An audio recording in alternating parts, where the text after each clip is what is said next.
आज का ट्रेड 50-50 है, स्टॉप लॉस भी जा सकता है और टारगेट भी मिल सकता है। अभी करीब 2-3 हज़ार रुपए के आसपास का प्रॉफिट चल रहा है और करीब 250 क्वांटिटीज हैं जिसको हमने शॉर्ट किया हुआ है। अपोलो को हमें शॉर्ट करना था, ये तो हमें मालूम था 3 दिन पहले ही। पिछले 3 दिन से हम लगातार इसे वॉच कर रहे हैं और आज इसने अच्छा मौका दिया। आप देखना आज का ट्रेड काफी हेल्प करेगा आपको चार्ट समझने में, और चैनल को सब्सक्राइब जरूर कर लीजिएगा। अब ये वो कैंडल है जिसके भरोसे हमने आज एंट्री ली है। क्या है ऐसा इस कैंडल में? इमेजिन करो एक कैंडल बन रही है जिसके अंदर कई सारी कैंडल्स फॉर्म हुई हैं और फिर प्राइस उस रेंज के बाहर निकल जाता है, लेकिन फिर से कुछ देर के बाद वापस अंदर आ गया। अब जब तक प्राइस रेंज के अंदर था वो रेजिस्टेंस था, प्राइस बाहर निकल गया वो बन गया सपोर्ट। हमारा नियम सिंपल है, सपोर्ट टूटने के बाद हम कर देते हैं शॉर्ट। ये सब चीजें आपको कोई इंडिकेटर नहीं बता सकता, सिंपल सा रूल है, रेजिस्टेंस बिकम सपोर्ट। उस एक कैंडल के बिहाफ पर हमने शॉर्ट कर दिया और इसकी एक्स्ट्रा कंफर्मेशन हमें वॉल्यूम से मिल जाती है, काम आसान हो जाता है। आप चार्ट पर समझो इसे, ये वो ग्रीन वाली कैंडल है, आप इसका हाई मार्क कर लो। प्राइस रेंज के बाहर गया लेकिन वापस से रेंज में आ गया। बहुत ज्यादा चांस है इस कैंडल के लो तक तो गिरेगा, लेकिन हमारा टारगेट थोड़ा सा बड़ा है इसलिए हम वेट वहां तक करेंगे। अब इस ट्रेड का मेन रीजन तुम्हें मिलेगा डे टाइम फ्रेम पर। प्राइस कई दिन से एक कैंडल की रेंज के बाहर निकल ही नहीं पा रहा है, बट वॉल्यूम्स लगातार बढ़ रहे हैं एंड इसने आज हमें दे दिया breakout.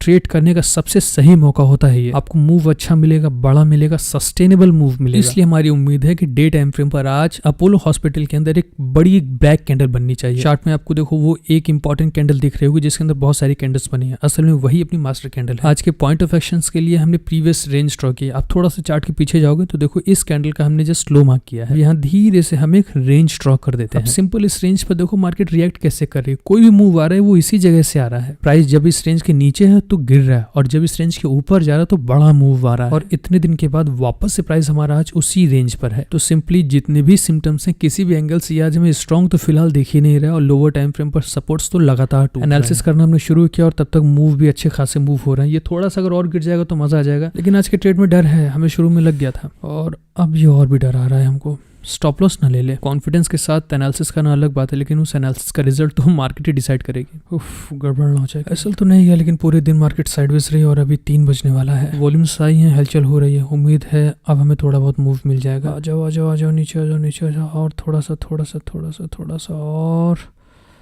Yes yes yes yes yes, come on. इनसे ना हो पाएगा आज, अब एग्जिट करने का टाइम हो चुका है। 13-14 हज़ार का प्रॉफिट चल रहा है, इतना ही लेकर के बाहर निकलना पड़ेगा। 3:05 हो गए, नहीं निकलेंगे तो ब्रोकर बाहर फेंक देगा निकाल के। देखो थोड़ा बहुत बड़ा 15,000 तक दिख रहा है हमको। कोई नहीं, हमें तो लग रहा था साइडवेज की वजह से कॉस्ट टू कॉस्ट ही में निकलना पड़ेगा, लेकिन जितनी उम्मीद नहीं थी उससे ज़्यादा मूव हमें मिला। कुछ भी हो टाइम डीके तो नहीं होता ना यहाँ पे, अभी ऑप्शन होता है, रो रहे होते हम लोग बैठे।